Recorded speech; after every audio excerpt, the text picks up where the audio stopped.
Habis itu sekarang kita bahas tentang perjalanan hijrah Nabi Muhammad sallallahu alaihi wasallam. Hijrah ini berawal hari Kamis. Jadi hari Kamis itu berkumpullah datuk-datuk, nenek, mama, hulu balang di sebuah lembaga namanya Darun Nadwa. Kalau di Pekanbaru, tadi kami berkumpul juga tadi sore. Nama lembaganya LAM, Lembaga Adat Melayu Riau. Saya alhamdulillah dua-dua saya masuk, LAM sama MIM. LAM Lembaga Adat, MIM Majelis Ulama. Nun aja yang belum lagi. Nun itu bahasa Jawanya apa? Berkumpullah mereka, nama lembaga itu Darun Nadwa. Yang mendirikannya namanya Kusoi. Siapa namanya? Kusoi. Muhammad, anak Abdullah, anak Abdul Muthalib, anak Hashim, anak Abdi Manaf, anak Kusoi. Kita ulang sekali lagi. Muhammad, anak Abdullah, anak Abdul Muthalib, anak Hashim, anak Abdi Manaf, anak Kusoi. Kusoi inilah yang mendirikan lembaga namanya Darun Nadwa. Darun artinya rumah, Nadwa balai pertemuan. Kalau bahasa kampung awak, convention hall. Convention hall atau pokoknya yang ada shen-shennya itulah. Jadi berkumpullah datuk-datuk, nenek, mama, hulu balang, panglima, semuanya hadir waktu itu. Judul agenda acaranya bagaimana menghabisi Muhammad. Pertama dibujuk, Muhammad, mau tak engkau dikasih sawit 2 hektar? Agak-agaknya lah waktu itu.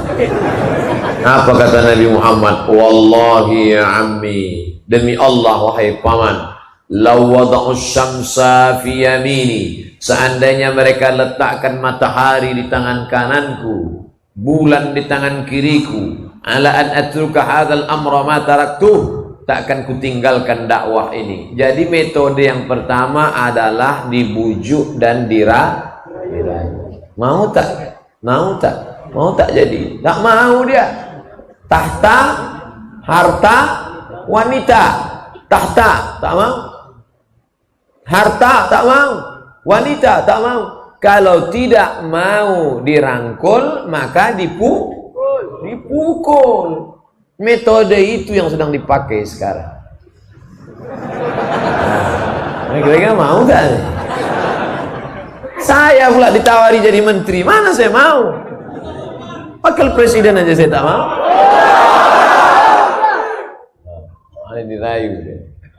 Yang nawari Ustadz jadi menteri siapa? Tak ada. Ini kan cerita. Cepat betul terpancing. Jadi yang pertama dirayu. Nabi Muhammad tak mampan dirayu. Karena surga itu sudah di kelopak mata dia, nampaknya. Nabi itu asal buka mata nampak surga.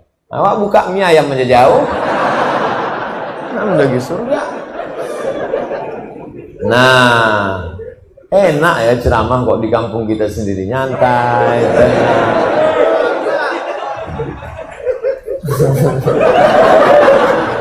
Nah, lalu kemudian tak mempan, maka ini mesti harus dihabisi. Ditambah lagi paman dia yang dihormati itu meninggal dunia, namanya Abu Thalib. Orang segan mau membunuh dia karena paman dia Abu Thalib. Mana orang berani? Samalah macam saya di Pekanbaru. Mana berani orang musik saya? Itu anak buah Pak Ilyas Kusti. Macam-macam nanti kalian tengoklah. Mana orang berani? Ceramah saya di Rokan Hulu, mana orang berani? Itu geng Pak Ahmad tuh. Begitu Pak Ahmad berhenti jadi bupati, dicoret nama kita.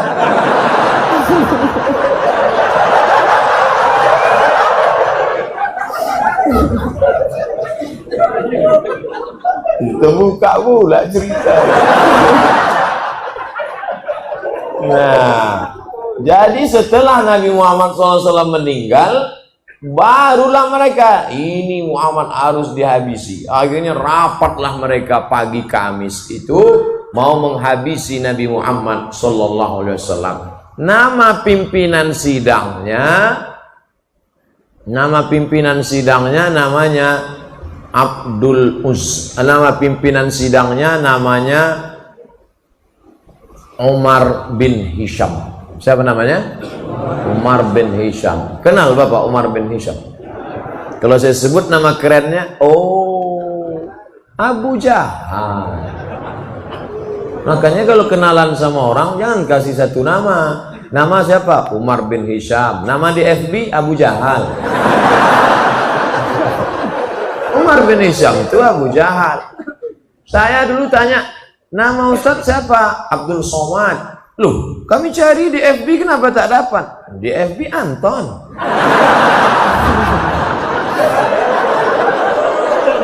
Nah, jadi nama kerennya Abu Jahal. Abu Jahal. Abu artinya bapak, Jahal bonga. Abu Jahal Pak bonga. Namun enggak ada itu. Jadi Abu Jahal tadilah pimpinan sidang paripurna nih. Sidang paripurna. Kok bisa pula lah bonga jadi ketua sidang? Karena yang memilih itu goblok. Maka naik bonga. Yang tersinggung dengar ceramah saya.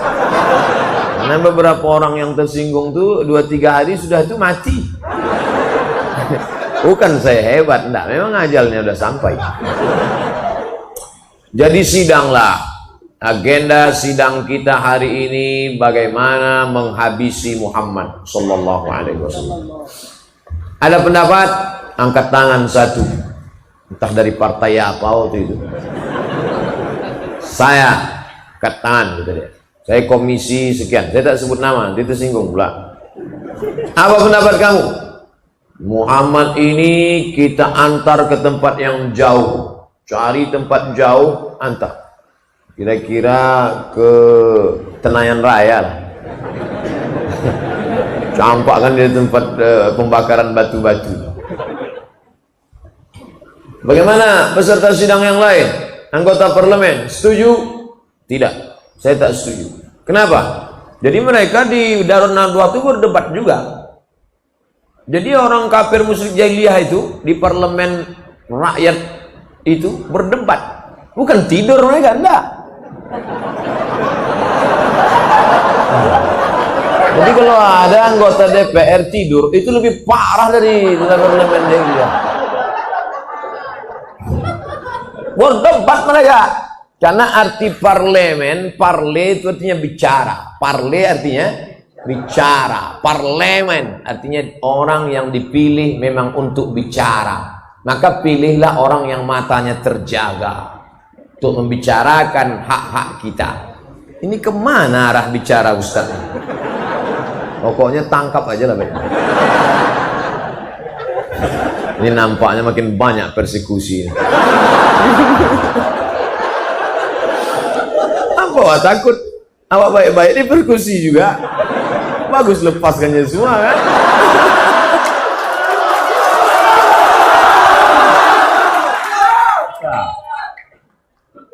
Udah itu tak setuju saya. Kenapa kamu tak setuju? Muhammad ini orangnya karismatik. Kalau sampai kita campakkan dia ke tempat yang jauh itu, tiba-tiba di sana nanti pengikutnya banyak dan dia akan kembali ke Makkah dan kita akan mati dibunuh oleh pengikutnya. Berpikir juga parlemen ini. Wah, bahaya ini. Jadi kalau gitu tak usah kita kirim dia, tak usah. Bahaya. Oke, ada peserta yang lain? Ada. Jadi otaknya bekerja mereka ini. Tak ada yang off otaknya. Kerja. Bagaimana menghabisi Muhammad? Pendapat satu tolak. Tak setuju ya? Tidak. Ada pendapat lain? Ada. Apa pendapat kamu? Pendapat saya begini. Kita buat kotak kayu, letakkan di samping Ka'bah, masukkan Muhammad ke dalam Sallallahu Alaihi Wasallam. Masukkan dia ke dalam, jangan kasih makan, jangan kasih minum, biarkan dia kering di samping Ka'bah. Gimana? Ini modalnya kan lebih efisien, hemat biaya, mengatasi masalah tanpa masalah. Pegadaian syariah. Kata anggota parlemen yang lain, saya tak setuju. Kenapa? Karena jangan kalian sangka di samping Makkah ini tak ada pengikutnya. Pengikut dia banyak. Kalau sampai mereka melihat pemimpin karismatik mereka dibuat begini kering di samping Ka'bah, maka Makkah akan bergejolak, terjadi revolusi umat besar-besaran. Jadi kalau gitu pendapat pertama tolak, tolak. Pendapat kedua tolak juga, tak bisa kita pakai, tidak.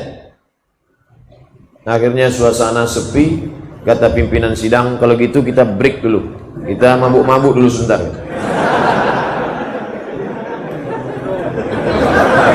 Itu tak ada, saya aja nambah-nambah. Bismillahirrahmanirrahim.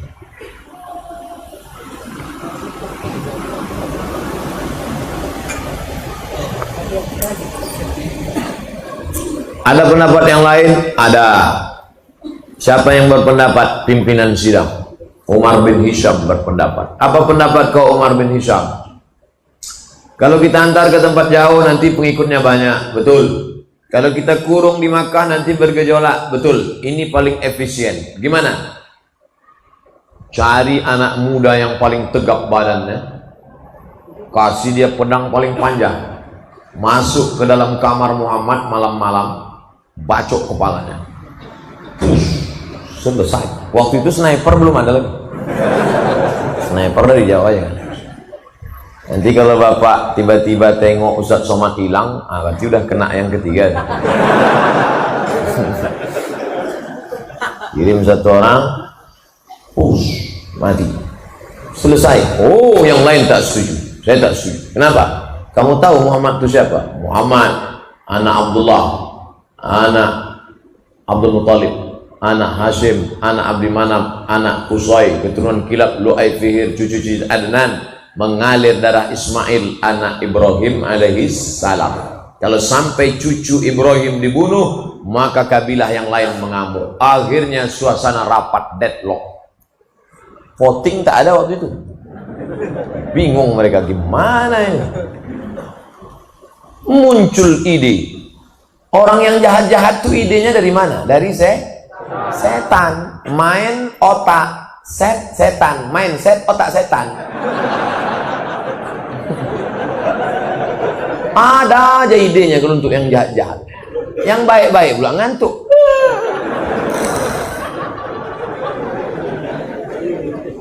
Yang otak-otak kotor, otak-otak sungsang, otak-otak bekudis, otak-otak bekurak, ada aja ide di otak. Gas terus. Kayak itu benar. Nampaknya makin banyak daerah batal nih. Jadi gimana? Kata Abu Jahal, aku ada ide. Gimana caranya? Jangan utus satu orang. Kalau satu orang yang membunuh, pasti dicari. Kalau satu orang bunuh, dia nanti akan dicari. Dan satu suku akan ditangkap. Jadi gimana caranya? Satu suku utus satu orang, satu suku utus satu orang, satu suku satu orang. Semua suku mengutus. Kalau semua membunuh, siapa yang mau ditangkap? Inilah ide korupsi berjamaah.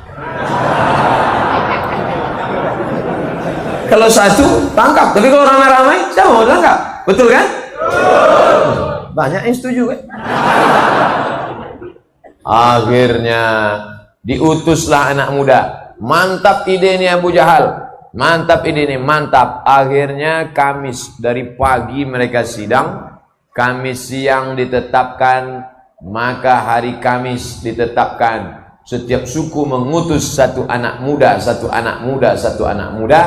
Eksekusinya kapan? Langsung dalam waktu yang sesingkat-singkatnya, nanti malam Jumat. Dengan ini sidang ditutup oleh Abu Jahal. Mereka pun tanda tangan untuk pengambilan gaji, uang tunjangan, uang apa segala macam. Habis itu mereka pun balik ke rumah masing-masing. Sidang pun tutup, Darun Nadwah tutup. Selesai. Datanglah Jibril ke rumah Nabi Muhammad SAW. Muhammad, nanti malam engkau hijrah. Kata Nabi, kenapa gitu Jibril? Karena tadi sudah dapat bocoran. Itulah gunanya ilmu sadap menyadap. Jadi rupanya rapat tertutup pagi itu disadap. Sadap itu maksudnya apa sadap? Bukan memotong gotah. Itu menaki. Sadap itu direkam. Itu kerja KPK itu sudah ada sejak zaman Nabi Muhammad SAW. Zuhur Nabi pergi ke rumah Abu Bakar. Assalamualaikum Abu Bakar. Waalaikumsalam. Nanti malam kita hijrah Abu Bakar. Siap ya Rasulullah? Abu Bakar memang udah lama siap. Tinggal menunggu saja. Kenapa nanti malam wahai Rasulullah? Karena tadi Jibril sudah membawa berita ke rumahku bahwa nanti malam anak muda akan memancung kepalaku dan saat itulah kita keluar. Oke, siap. Siap Abu Bakar Siddiq. Apa pelajaran dari sini? Kita perlu sahabat setia. Makanya saya tak khawatir karena sahabat saya banyak. Banyak sahabat Ustaz. Di Instagram 4 juta sekarang.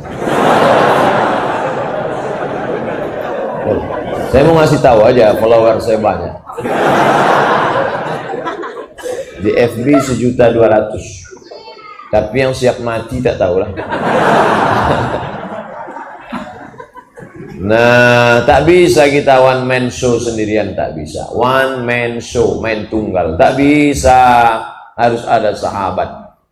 Ada Pak Kapolsek, ada Profesor Ilyas Susti, dari politisi Pak Dr. Anus Ahmad MSI, dari akademisi Profesor Dr. Ilyas Susti, dari kepolisian Pak Kapolsek. Maka kita berani. Jadi berani ini kan ini. Kalau tak ada mereka pucat juga. Nah, Nabi Muhammad SAW bisa saja sendirian, tapi Allah mau mengajarkan kita hidup bersahabat, berjamaah. Makanya yang masuk Islam itu tidak sendirian. Idza jaa nasrullahi wal fath wa ra'aitan nasa yadkhuluna fi dinillah afwaja. Afwaja itu berkelompok-kelompok. Maka saya senang malam ini yang datang kelompok. Berikut ini kelompok anak muda, pemuda hijrah. Kelompok anak muda, jombloan sejati. Kelompok anak muda, geng motor syariah. Kelompok anak muda, jilbabers, hijabers. Kelompok anak muda, pemuda bertatu tobat. Kelompok anak muda banyak. Itu yang disebut dengan wara'aitan nasa yadkhuluna fi dinillahi afwaja. Apa nama geng kalian? Afwaja. Mantap. Nah, lalu kemudian Abu Bakar sudah siap. Nanti malam ya Abu Bakar. Ya, Nabi pulang ke rumah, siap, packing barang. Lalu kemudian malam itu habis Isya dia tidur. Nabi itu tidurnya habis Isya. Kita tak pula tidur habis Isya. Nah, insya Allah ceramah ini tak lama nih, biar cepat kita tidur. Nabi tidur setelah Isya biar supaya mudah tahajud malam. Kenapa kita sekarang payah tahajud? Karena habis Isya acara. Makanya habis Isya ngobrol itu makruh, kecuali untuk bicara akhirat, untuk ngaji. Tidur yang paling berkualitas kata Pak Dokter habis Isya. Jam 8 habis Isya, 9, 10, 11, 12, 1, 2, 6 jam tidur paling berkualitas. Katanya harus tidur 8 jam Pak Ustaz. Kalau tak tidur 8 jam kena penyakit 5L, lemah, letih, lesu, letoy, loyo, lunglai. Tidur itu bukan jamnya, tapi kualitasnya tidur itu. Coba tengok kawan-kawan kita security yang malam tak tidur. Siang tidur dia dari jam 6 pagi sampai jam 6 petang. Sholat jamaah takhir semua. Lemas juga badan dia. Tapi ada orang yang tidurnya sedikit aja, tapi berkualitas. Makanya habis isya tidur. Tak bisa lah Pak Ustadz, kami ada acara. Oke, tambah 2 jam. Jam 10 tidur. Tadi saya mulai ceramah nih jam setengah 9. Sekarang sudah jam setengah 10 kurang 10. Berarti saya sudah ceramah 50 menit. Kejap lagi habis. Nah, lalu kemudian Nabi pun tidur habis isya 9, 10, 11, 12, 1, 2. Pas jam 1 jam 2 dia pun bangun, keluar dia dari kamar. Waktu keluar dari kamar, anak-anak muda sudah siap menghunuskan pedang, mau masuk memancung kepalanya. Saat dia keluar itulah terjadi mukjizat. Wa ja'alna min baini aydihim saddan wa min khalfihim saddan fa aghshaynahum fa hum la yubsirun. Wa ja'alna min baini aydihim sadda, di depan mereka tembok, wa min khalfihim sadda, di belakang mereka tembok, fa aghshaynahum, kami tutup mata mereka, fahum la yubsirun, mereka tak bisa menengok Muhammad. Nabi buka pintu, Nabi lewat, mereka macam orang kena pukau. Dan dipoto pula. Mengangu, dilemparkan Nabi pasir ke kepala mereka. Nabi pergi, setelah Nabi pergi baru mereka terbangun, pegangnya kepala. Pasir. Masuk mereka ke dalam, mereka mau cincang tempat tidur Nabi. Buka dulu selimut, coba buka dulu. Begitu dibuka selimut, Sayyidina Ali. Ali, iya, Muhammad mana? Mana? Aku tahu, kata dia.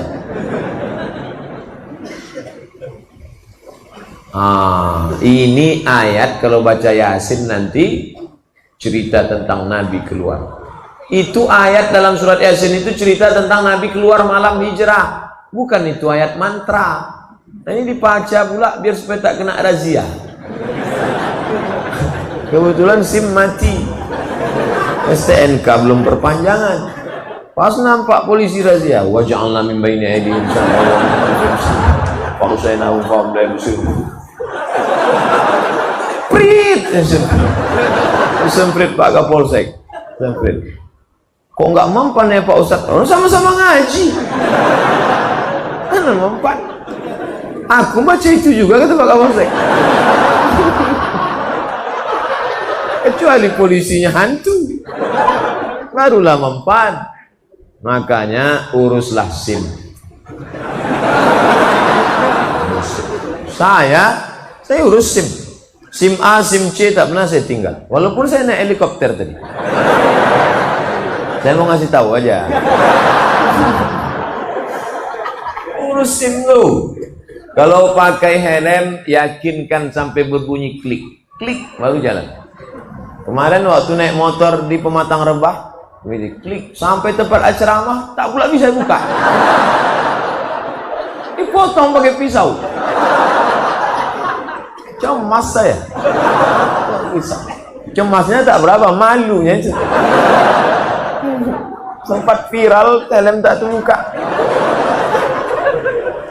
Nah, lalu kemudian keluar Nabi, ditanya mereka kemana Ali? Aku tak tahu, kata Ali. Nabi pun langsung ke rumah Abu Bakar Siddiq. Abu Bakar pun menemani Nabi SAW. Naiklah mereka ke atas, nama bukitnya Jabal Thur. Jabal Thur. Kalau tempat Nabi menerima wahyu, Jabal Nur. Tulisannya sama, alif, lam, garis, waw, ra. Yang satu titiknya 1, nur. Yang satu titiknya 3, Thur. Bukan saur, Thur. Letakkan ujung lidah di gigi atas. Payah bahasa Arab nih Pak Ustaz. Thur itu ada dalam bahasa Inggris. Health, WHO. World Health Organization. Kan tak ada dalam bahasa kita tak ada saya suka Ustaz Somad. Tak ada. Itu bahasa Arab ada. Hari apa ini? Hari Selasa, Yaumul Thulatha. Nama bukitnya namanya Jabal Sur. Naiklah ke atas. Saya Jabal Nur pernah saya naik. Jabal Nur naik. Jabal Sur jarang orang naik.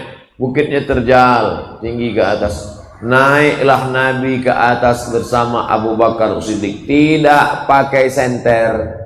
Karena kalau pakai senter, kafir Quraisy menengok dari bawah. Ah, itu dia, tangkap. Gelap-gelap naik mereka ke atas. Jadi kalau nampak nanti kawan naik motor lampunya mati, itu karena takut ditangkap kafir Quraisy.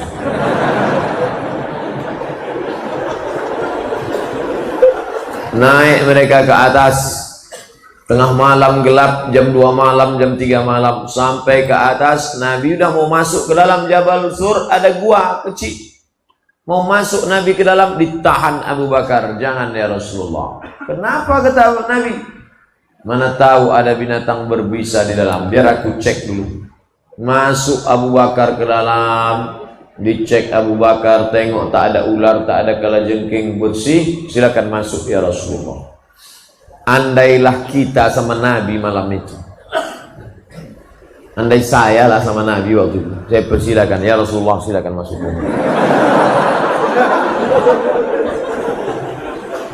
Aku tak ada yang mengawal. Kalau engkau ada Jibril, Mikail, Israfil, Israel. Kalau aku siapa? Satpol PP pun tak ada.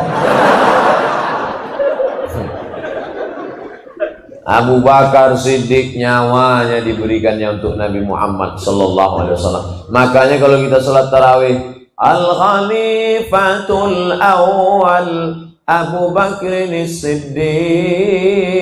Apa kata jamaah? Radhiyallahu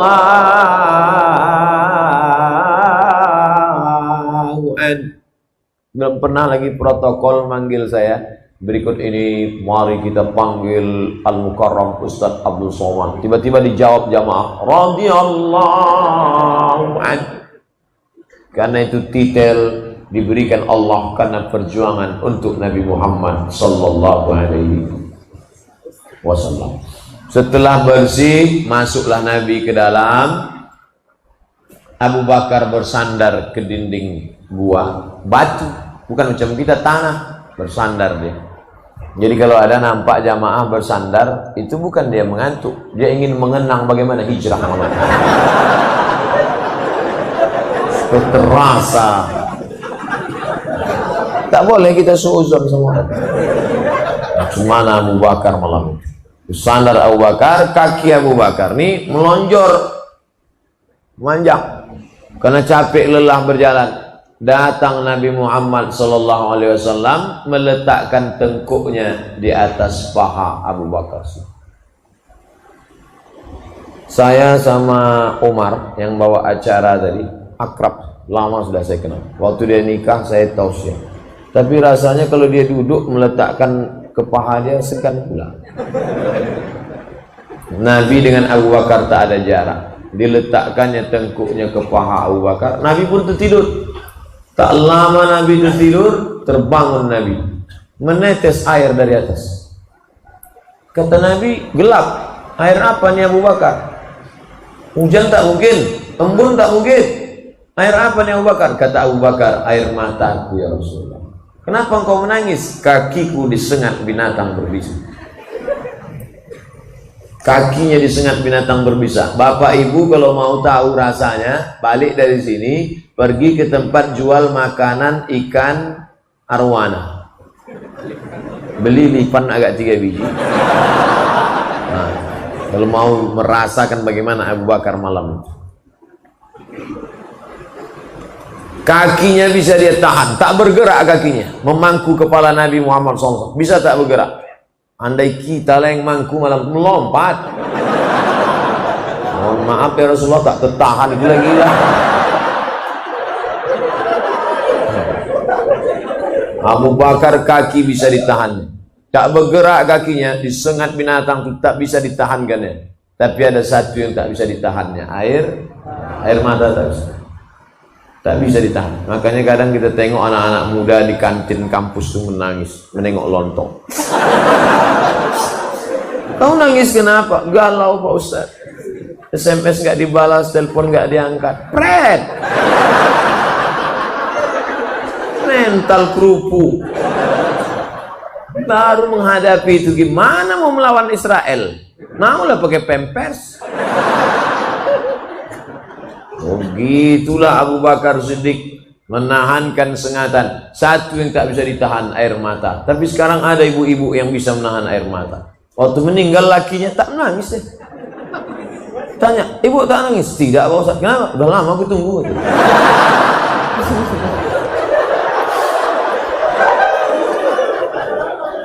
Tidak jamaah Al-Ikhlas. Jamaah dekat-dekat sini juga. Lalu kemudian sampailah pagi. Malam apa itu? Malam Jumat, malam Sabtu, malam Ahad. 3 malam, 3 hari 3 malam mereka transit di sana. Yang ngirim makanan siapa? Perempuan namanya Asma, pakai Hamzah. Asma.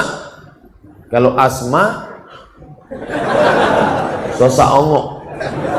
Ini namanya Asma binti Abi Bakar. Saya laki-laki sehat. Rasanya kalau disuruh bawa nasi ke atas. Asma 3 hari 3 malam membawakan makanan. Apa pelajaran dari sini? Pentingnya peranan perempuan. Jangan katakan Islam tak mempedulikan perempuan. Nih, pelajaran dari hijrah Nabi Muhammad SAW. Perempuan naik ke atas membawa makanan. Selama 3 hari berita hiruk pikuk di Makkah ini harus disampaikan ke Nabi di atas. Berita di Makkah sampai ke atas. Berita di Makkah sampai ke atas. Siapa yang membawa berita? Namanya Abdullah. Malam dia di atas, siang dia di Makkah. Dengar berita, naik ke atas. Apa makna pelajaran dari sini? Pentingnya update status. Makanya nanti kalau ada kawan sedikit update. Alhamdulillah Ustaz Somad sudah berada di tempat. Alhamdulillah Ustaz sudah menduduki. Alhamdulillah Ustaz baru saja minum. Itu ciri-ciri Abdullah. Update mantau terus. Itu juga kalau ada kawan-kawan mengambil gambar, itu termasuk ciri-ciri Abdullah yang mengambil. Allahu Akbar. Dah. Yang mengantar makanan Abdullah. Asma yang membawa berita Abdullah. Yang menemani di gua Abu Bakar. Yang menempati tempat tidur Nabi Ali bin Abi Thalib. Ada pula yang pura-pura mengembala kambing di bawah untuk ngasih kode ke atas. Kalau tiba-tiba nanti datang kafir Quraisy, namanya Amir bin Fuhairah. Inilah yang dikenal sekarang dengan istilah job description, pembagian kerja. Nah, jadi adik-adik yang buat komunitas harus bagi kerja. Acara malam ini terwujud sedemikian orang banyak. Ini kan karena ada job description. Ada yang ngirim WA aja katanya. Alhamdulillah tabligh Al-Quran. Malam ini tak datang. Kau kemana? Aku ngirim aja katanya. Pahala udah dapat katanya. Ini pun berkurap juga otaknya. Kita tuh kalau mengajak orang, kita berbuat. Jangan nyuruh orang datang. Hadirlah tabligh akbar, hadirlah tabligh akbar. Kau tak datang, aku dapat pahalanya aja lah. 3 hari 3 malam di dalam. Kenapa mesti 3 hari 3 malam? Menunggu suasana. Inilah yang disebut dengan strategi. Bahasa Arabnya siasah, bahasa kitanya siasat. Jadi jangan kalian bayangkan Nabi keluar rumah, langkah kaki, bismillahirrahmanirrahim, la haula wala quwata illa billah, apa yang terjadi terjadilah. Kan begitu. Itu namanya pasrah tapi tak rela. Nabi penuh dengan matang pembagian tugas kerja. Ali, kau tidur di tempat tidur aku. Abu Bakar, kau menemani aku di atas. Asma, bawa makanan. Abdullah, update berita. Amir bin Khairah, engkau pura-pura mengembala kambing. Malam Jumat, malam Sabtu, malam Ahad, mengkecoh musuh, sehingga musuh kehilangan. Wah, hilang nih. Mana dia? Mana dia? Dia masih ada di lokasi, menunggu dulu. Karena kalau langsung berangkat ditangkap lah. Strategi. Nabi itu penuh dengan intelijensia. Ada bukunya, Intelijensia Nabi Muhammad Sallallahu Alaihi Wasallam. Maka anak-anak muda harus belajar ini dari sejarah perjalanan hijrah. Malam Jumat, malam Sabtu, malam Ahad. Hari Ahad, malam Senin, baru mereka bertolak. Tapi yang tahu jalan itu tak banyak. Kalau ditempuh jalan biasa, keluar dari jalan ikhlas, masuk jalan nangka, habislah. Cari yang tahu gang-gang kecil, yang kira-kira tak kena razia. Yang tahu jalan itu seorang bernama Abdullah bin Uraiqid. Ingat namanya, Abdullah bin Uraiqid, pakai qaf sama ta. Uraiqid. Dan dia itu non muslim. Walaupun namanya Abdullah tapi dia non muslim. Abdullah bin Uraiqid. Apa pelajaran dari sini? Boleh berkawan dengan non muslim kalau tidak membahayakan. Nah, jadi jangan dia non muslim, hancurkan rumahnya, larikan pacarnya. Nabi berkawan dengan Abdullah bin Uraiqid 8 hari 8 malam dari kota Makkah menuju Madinah, yang menunjukkan jalan non muslim. Makanya berkawan dengan non muslim silakan. Bertetangga dengan non muslim tak apa-apa. Nikah dengan non muslim syarat dan ketentuan berlaku. Makan dengan dia, tengok rumah makannya dulu. Sederhana tak apa-apa. Bare Solo tak apa-apa. Tesalonika babi panggang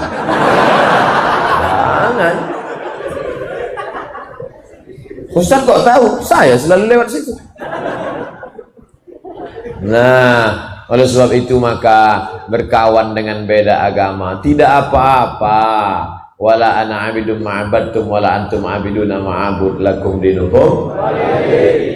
Ini dasar Islam. Lalu kemudian mereka pun melanjutkan perjalanan.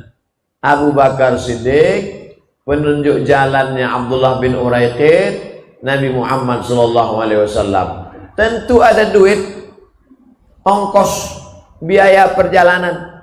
Siapa yang menanggung biaya hijrah? Abu Bakar Siddiq punya emas. Emas disimpan dalam kain. Ini kain, ini emas. Emas kalau dimasukkan ke dalam kain memuncul nampak kain.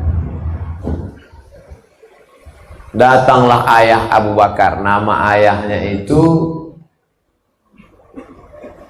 nama ayahnya Abu Quhafah. Nama siapa nama ayahnya? Abu Quhafah. Ingat, Abu Quhafah. Abu Quhafah ini tak Islam, benci sama Nabi Muhammad. Datang dia menjumpai Asma. Asma, ya, ayah kau mana? Ayah sudah pergi sama Muhammad Sallallahu Alaihi Wasallam. Mana emasnya? Aku curiga jangan-jangan emasnya sudah dibawa Muhammad ini. Firasatku berkata emas nampaknya lah habis ini. Datang Asma, diambilnya batu, dimasukkannya ke kain. Atuh, oh atuh. Kata Asma, atuh, ya, coba atuh pegang. Dipegang atuh tadi. Ini emasnya, iya tuh. Oh masih banyak ya. Padahal batu. Itu boleh membohongi orang buta yang bongak, tolol, goblok. Siasat, ini sedang siasat ini. Akhirnya Abu Quhafah itu masuk Islam juga. Tapi nanti setelah 8 tahun hijrah, pindah balik ke Makkah, baru dia masuk Islam. Abu Quhafah masuk Islam. Makanya jangan nonton cuman CD kedua, CD ketiga masih ada. Pegang, ini emasnya, ya. Padahal batu. Emas itu sudah dibawa perjuangan. Makanya nanti kalau ada ustadz ceramah isinya mencaci maki Abu Bakar, Itu ciri aliran sesat, mencaci maki Abu Bakar. Abu Bakar pengkhianat, Abu Bakar merampas kekuasaan Ali. La tasubbu ashabi, jangan kau caci maki sahabatku. Lau anfaqa ahadukum mithla Uhudin zahaban, seandainya ada di antara kalian yang bersedekah emas sebesar bukit Uhud, belum tentu dapat setengah mudnya Abu Bakar Siddiq. Habis hartanya untuk Islam. Kita apa? Kita apa perjuangan kita untuk Islam? Kotak tadi aja hilang, tak kemana kan? Keluarkan kotak tadi balik. Ini udah cerita-cerita emas nih, saya yakin ibu-ibu itu udah siap nih. Mana dia Ustaz? Mana katanya? Waktu kotak dibagikan di Mesir, acara penggalangan dana, mata saya menengok sendiri ibu-ibu orang Mesir itu mengeluarkan emas. Oh, masuk dalam. Kalau mau nengok di Masjid Ikhlas, coba. Besok pas dibawa ke Ramayana, rupanya imitasi.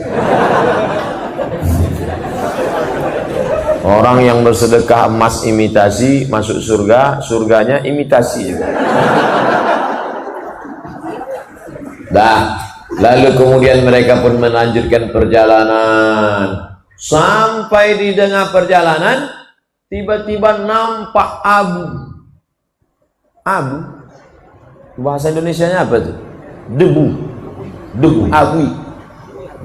Ya Rasulullah, ya. Aduh, abu ya Rasulullah. Ada debu ya Rasulullah. Ditengok Rasulullah. Oh, ada orang mengejar kita. Karena orang kalau naik kuda kencang, itu debunya naik ke atas. Ada orang mengejar. Rupanya yang mengejar itu namanya Suraqah. Pakai qah, Suraqah. Sampai ke kampung kita serakah. Dikejarnya Nabi kencang. Begitu sudah mau sampai menangkap Nabi, ujung kaki kuda depannya terperosok ke pasir, jatuh bergelinding, berguling jatuh. Padahal seumur hidup nenek kuda tak pernah jatuh. Macam saya, mana pernah saya jatuh? Ada 2 kali, itu pun kudanya pelan. Jatuh. Akhirnya sadar dia, dikejarnya lagi Nabi Muhammad, dicegatnya Nabi, stop. Aku Suraqah seumur hidup tak pernah jatuh dari kuda, pembunuh bayaran. Tapi sekarang aku sadar, rupanya yang ku kejar ini bukan manusia biasa. Engkau manusia bukan biasa. Maka hari ini itu maknanya ada orang yang keluar dari rumah dengan niat jahat, tapi di tengah jalan bisa menjadi baik. Tapi sebaliknya ada orang yang dari rumah baik, tiba-tiba di jalan menjadi jahat. Apa pelajaran yang bisa kita ambil? Jangan sampai di akhirat kita malu sama Suraqah. Waktu itu Suraqah sudah ditawarkan, kalau kau bisa membawa kepala Muhammad, kau akan dikasih 100 ekor onta. 1 ekor onta paling murah 30 juta. Itu pun onta-onta yang udah berkurap lah itu lah. Kalau 1 ekor onta 30 juta kali 100 berapa? 3 miliar mas bro. 3 miliar. Kalau onta yang mahal yang bagus 70 juta, 7M.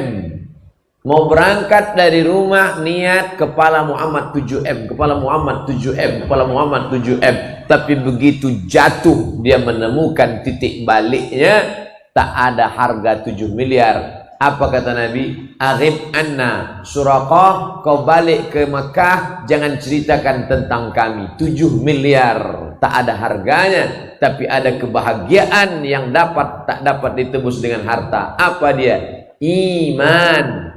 Apa dia? Kelapangan dada. Oleh sebab itu maka kalau ada orang mengatakan semua bisa dibayar dengan uang, ada yang tak bisa dibayar dengan materi. Kebahagiaan hati, kelapangan yang dirasakan oleh Suraqah saat itu. Apa pelajaran yang perlu kita ambil? Ada orang keluar rumah niatnya mau memancung Muhammad sallallahu alaihi wasallam. Ada orang keluar rumah niatnya mau dapat cari harta haram, tapi di tengah jalan dia bertaubat. Betapa malunya.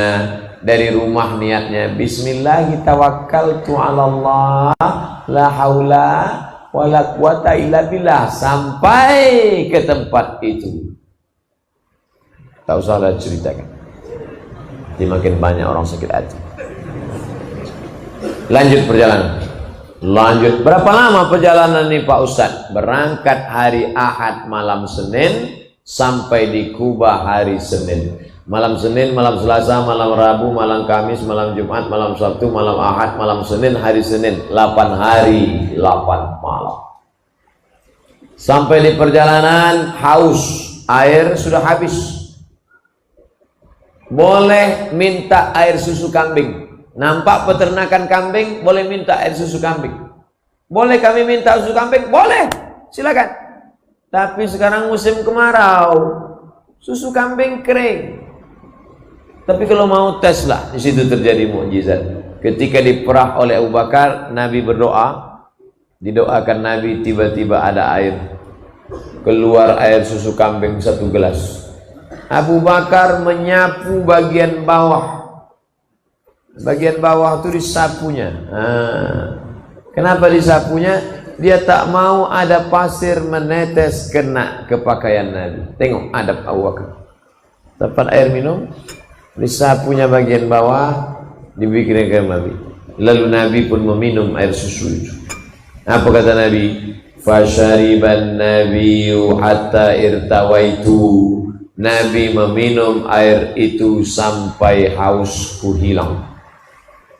Saya waktu membaca itu, Nabi minum air itu sampai hausku hilang. Yang minum siapa? Nabi. Yang hausnya hilang? Ini salah cetak hukum. Nabi minum sampai hausku hilang. Sekarang kita tes.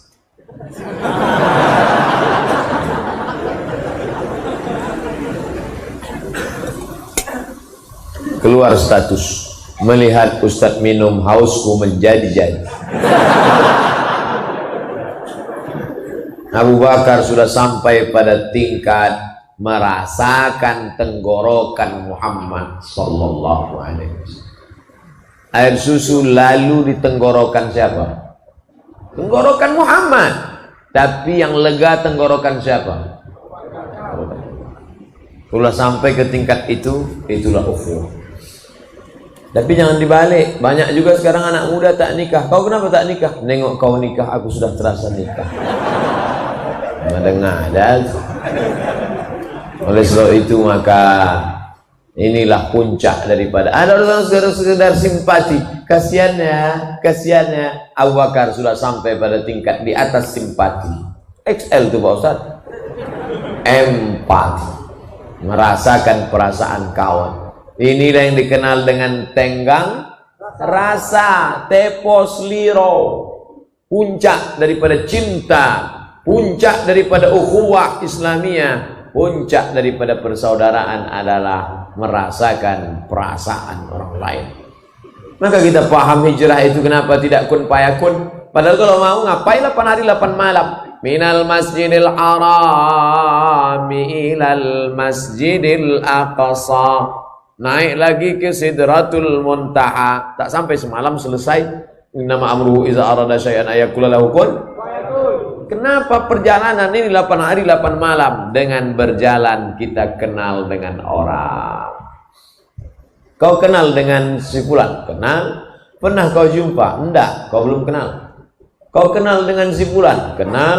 Pernah kau salaman sama dia? Belum, kau belum kenal. Kau kenal dengan si fulan? Kenal. Pernah kau seperjalanan sama dia? Tidak, belum kenal. Berjalan sama orang, barulah sadar kita.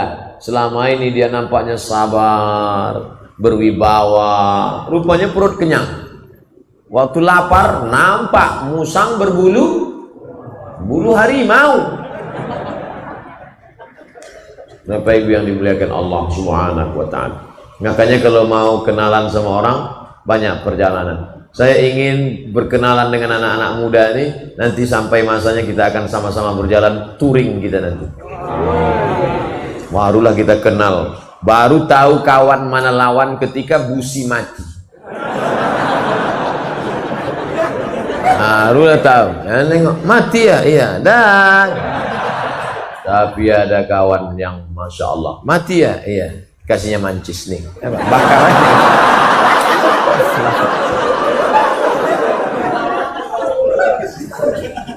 Ayo bro, kata dia, aku dorong dari belakang, diulurkannya kakinya. Ayo, demi engkau, nggak ada lo nggak rame. Gitu. Tapi jangan lama-lama pula, kata dia. Nah, akhirnya singkat cerita sampailah mereka disambut dengan tala'al badru alaina min saniyatil wada' wajaba syukru alaina mada'anillahi da'. Terjadi ikhtilaf tentang tala'al badru alaina. Sebagian mengatakan sanadnya tak sahih. Mau sahih tak sahih, yang jelas bahwa ada kebahagiaan menyambut kedatangan Nabi Muhammad sallallahu alaihi. Begitu dulu sahabat, Nabi datang disambut tala'al badru alaina. Ustadz Somad datang ke rumahnya, disambutnya dengan lagu jatuh bangun aku mengejarmu. Begitu turun dari kendaraan, itulah pula lagu dinyanyikan. Maka saya banyak tak datang pesta-pesta kibut-kibut tunggal. Sekarang alhamdulillah sudah banyak pesta-pesta di Pekanbaru, tidak lagi pakai lagu-lagu maksiat, sudah pakai lagu-lagu religi.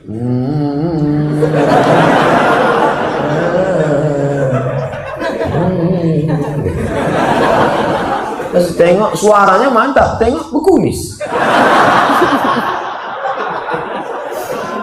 Jadilah ibu-ibu yang mau pakai rebana bagus, tapi jangan pula ada acara nikah dinyanyikan lagu bila Israel datang menangislah kedua mempelai di atas. Sesuaikanlah sama lagu bahagia, lagu barakallahu lakuma wa baraka alaikuma. Barulah ini enggak lagu No Woman No Cry. No Woman No Cry. Yang menyanyi tak paham, yang mendengar tak paham, sama-sama mengangguk. Tak apa diangguk kan. Sampai di Kuba hari Senin, menginap sampai malam Selasa, malam Rabu, malam Kamis, malam Jumat. Selama 4 malam berdiri satu masjid. Itulah dia Masjid Kuba. Bukan Fidel Castro. Kuba pakai kok, bukan Kuba. Kuba cerutu. Masjid Kuba. Siapa yang sholat di Masjid Kuba sama dengan umroh.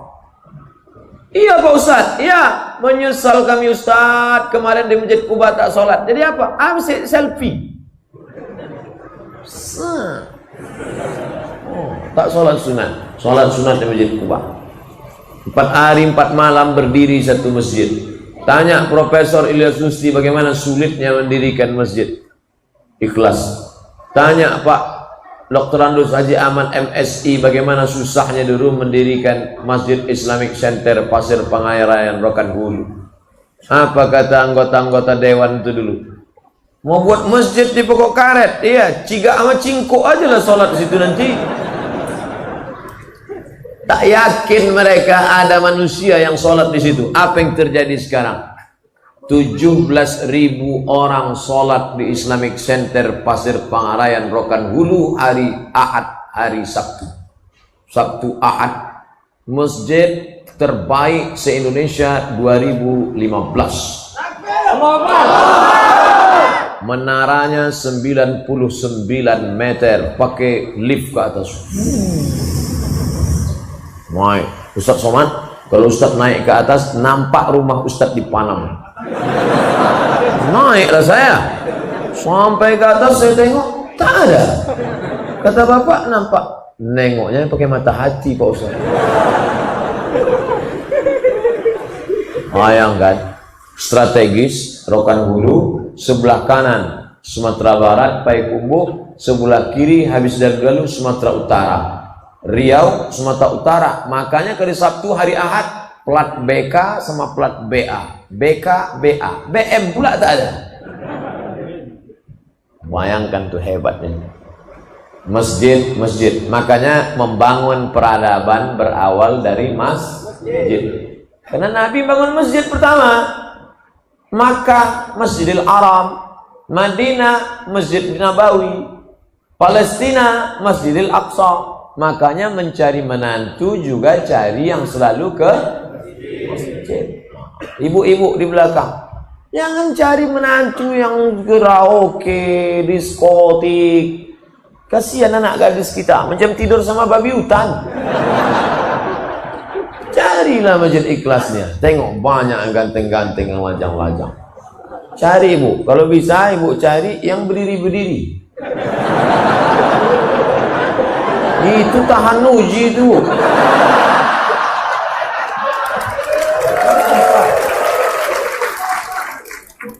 Tadi mulai ceramah jam 8:30, sekarang jam 10. Udah 90 menit saya ceramah. Tak terbayangkan gimana kesemutannya itu.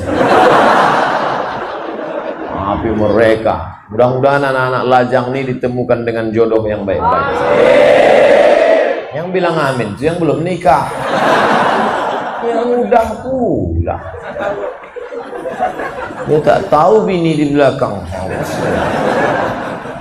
Nah, sesudah itu hari Jumat bertolaklah Nabi dari Kuba tadi menuju tempat namanya Yathrib. Apa namanya? Ya, pakai sa, Yathrib. Yathrib artinya tanah mati, tanah tandus, tanah busuk, tanah banyak kuman dan penyakit. Bayangkan kalau kamu kemana? Ke Yathrib. Tanah mati, tanah busuk, tanah banyak kuman dan penyakit. Dirubah Nabi namanya menjadi Al-Madinah Al-Munawwarah, kota peradaban yang terang benderang. Jadi kalau ada orang mengatakan, what is in a name? Apalah arti sebuah nama? Nama penting, saudaraku. Nama itu penting. Kamu mau kemana? Masjid Al-Ikhlas. Penting. Kamu masjid kemana? Aku mau ke masjid. Ada tuh masjid Simpang itu. Nama penting. Nabi merubah nama tempat menjadi Al-Madinah Al-Munawwarah. Sampai di Madinah dibangunlah Masjid Nabawi. Lalu dipersaudarakan antara orang Makkah Muhajirin dengan orang Madinah Ansor. Dipersaudarakan antara orang Islam dengan orang Yahudi.